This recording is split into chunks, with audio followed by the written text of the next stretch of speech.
2026ના current અફેરના પ્રશ્નો શરૂ કરીએ. ચલો, પહેલો પ્રશ્ન છે, પદ્મ પુરસ્કાર 2026ના સંદર્ભમાં નીચેના વિધાનો તપાસો. જીપીએસસીમાં આ પ્રમાણેના જ પ્રશ્નો પૂછાય છે, એવા જ પ્રશ્નો લીધા છે. શું આવશે સાચો જવાબ?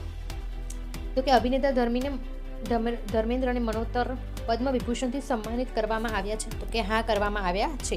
બરાબર. ભારતીય ક્રિકેટર રોહિત શર્માને પદ્મ ભૂષણ એવોર્ડ એનાયત કરવામાં આવ્યો છે. તો શું આવશે જવાબ?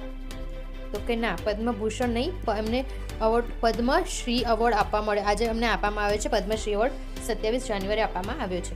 ગાયિકા અલકા યાજ્ઞિકને આ વર્ષે પદ્મ પુરસ્કારોની યાદીમાં સ્થાન મળ્યું છે. તો કે હા, મળ્યું છે. તો પહેલું અને ત્રીજું વિધાન આપણું સાચું છે. તો શું જવાબ આવશે? પહેલો કીધું છે તો કે સી ઓપ્શન આપણો રાઈટ આન્સર છે. બરાબર. ચલો આગળ જોઈએ. પ્રશ્ન નંબર 2, વર્ષ 2026ના વીરતા પુરસ્કારો બાબતે નીચેનામાં કયું વિધાન સાચું છે?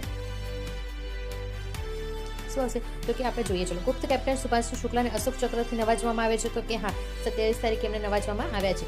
સુભાષ શુક્લા એવરેસ્ટ સર્કલના પ્રથમ ભારતીય વાયુસેનાના અધિકારી છે. તો કે ના, નથી. આ વર્ષે સૌથી વધુ વીરતા પુરસ્કારો સીમા સુરક્ષા દળ બીએસએફને આપવામાં આવે છે. તો કે ના.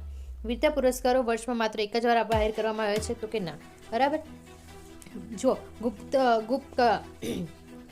કેપ્ટન જે શુભાંશુ શુક્લા છે, ભારતના પ્રથમ આઈએસએસના મુલાકાતી ગગનયાન મિશન સાથે સંકળાયેલા હતા અને એના કારણે એ લોકો ચર્ચામાં છે. બરાબર. આઈએસએસ યાદ રાખજો. એટલે સાચો જવાબ શું છે આપણો?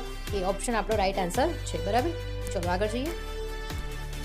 આંતરરાષ્ટ્રીય હોલોકોસ્ટ સ્મરણ દિવસના ઇતિહાસ સંદર્ભે નીચેના પર વિચાર કરો. શું હશે સાચો જવાબ? તો આપણે જોઈએ. આ દિવસ બીજા વિશ્વયુદ્ધ દરમિયાન નાઝી જર્મની દ્વારા કરવામાં આવેલ નૌસહારની યાદીમાં ઉજવવામાં આવે છે. તો કે હા, સાચી વાત છે. સંયુક્ત રાષ્ટ્ર યુએન દ્વારા આ દિવસની સત્તાવાર જાહેર વર્ષ 2005માં કરવામાં આવી હતી. તો કે હા, બંને વસ્તુ સાચી છે. તો આપણો જવાબ શું સાચો આવશે? બંને સત્ય છે. માત્ર બંને સત્ય છે. જોઈએ તો શું છે? 1 અને 2 બંને સત્ય છે. એટલે સી ઓપ્શન આપણો સાચો જવાબ છે. ચલો આગળ જોઈએ. રમતગમત ક્ષેત્રે તાજેતરમાં નિધન પામેલા ઇન્દ્રજીત સિંહ બિંદ્રા વિશે શું સાચું છે? શું હશે સાચો જવાબ? તો કે તેમને ક્રિકેટ માર્કેટિંગના પિતા તરીકે ઓળખવામાં આવે છે અને તેમને બીસીસીના પૂર્વ પ્રમુખ હતા. બરાબર. તેમણે 1996માં વર્લ્ડ કપમાં આયોજનમાં ભારતીય ક્રિકેટના આર્થિક વિકાસમાં પણ મોટું યોગદાન આપ્યું હતું. બરાબર. આગળ જોઈએ પ્રશ્ન. ગુજરાતના કરંટ અફેર સંદર્ભે ગિફ્ટ સિટી બાબતે નીચેનામાંથી કયું વિધાન અસત્ય છે? તો કે તાજેતરમાં first Abu Dhabi bank gift સિટીમાં ઓફિસ ખોલવાની મંજૂરી મળી. તો કે હા, મળી છે. ગિફ્ટ પ્રથમ ઇન્ટરનેશનલ ફાઇનાન્સ સર્વિસ સેન્ટર. તો કે હા છે. ગિફ્ટ સિટી ગાંધીનગર જિલ્લામાં આવેલું છે. તો કે હા છે. બરાબર, સાચી વસ્તુ છે. ગિફ્ટ સિટી માત્ર ભારતીય બેંકોને જ ના, આ વસ્તુ ખોટું છે. એમને ગિફ્ટ સિટીમાં આંતરરાષ્ટ્રીય બેંકો જેમ કે અબુધાબી બેંક, જેપી મોર્ગન વગેરેને કાર્ય કરવા માટે મંજૂરી આપી છે. બરાબર.